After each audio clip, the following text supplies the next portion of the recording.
See, we are joined now by political analyst Brian Sobel, and Eric Trump is the next in line of all of the Trump's children who have addressed this crowd, and Ivanka is coming up tomorrow.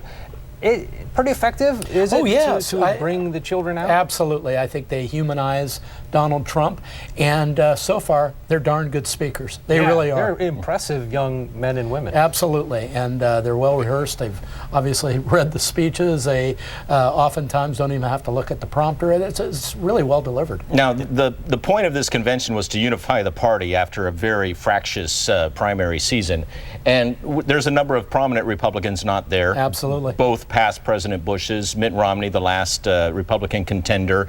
The governor of Ohio is home state. John Kasich isn't there. And we just had Ted Cruz give a speech and did not endorse Donald Trump. So what do you make of all of this? Well, Ted Cruz chose 2020 over the nominee.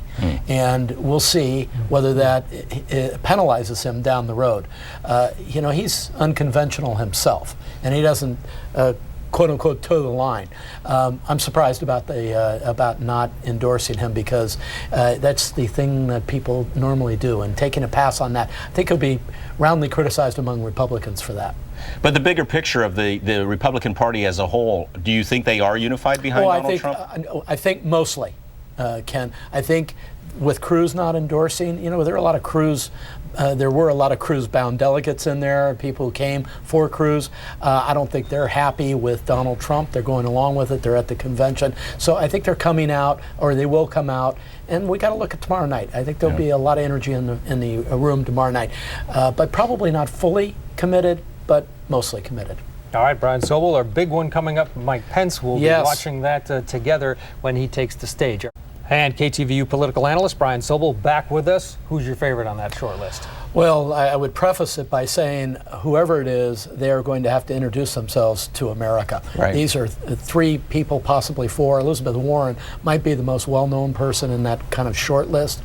I don't expect her to be named as the vice presidential. Why not?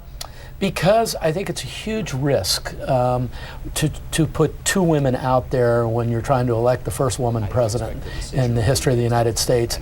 And Hillary Clinton is, and I mean this in the right way, very calculating, and she looks at the numbers, and I think she'll go with a safer choice. Now, Elizabeth Warren has a lot of Bernie Sanders fans because their ideology is very similar.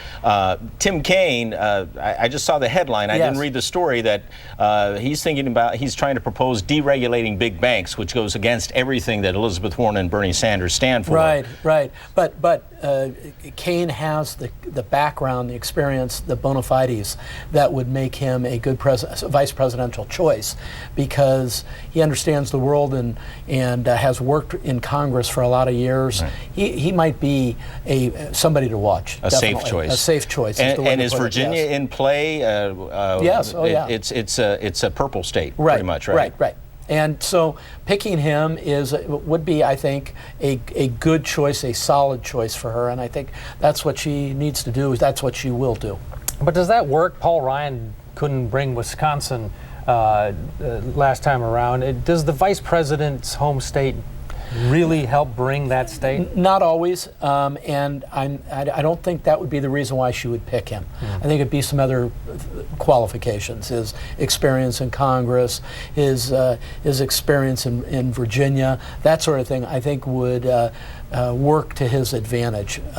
The other shortlisters have experience, but not quite the same experience he has for the office of vice president. Okay. We'll find out on Friday. Absolutely, or perhaps Saturday. Okay. All right. Go either way. Thanks, Brian.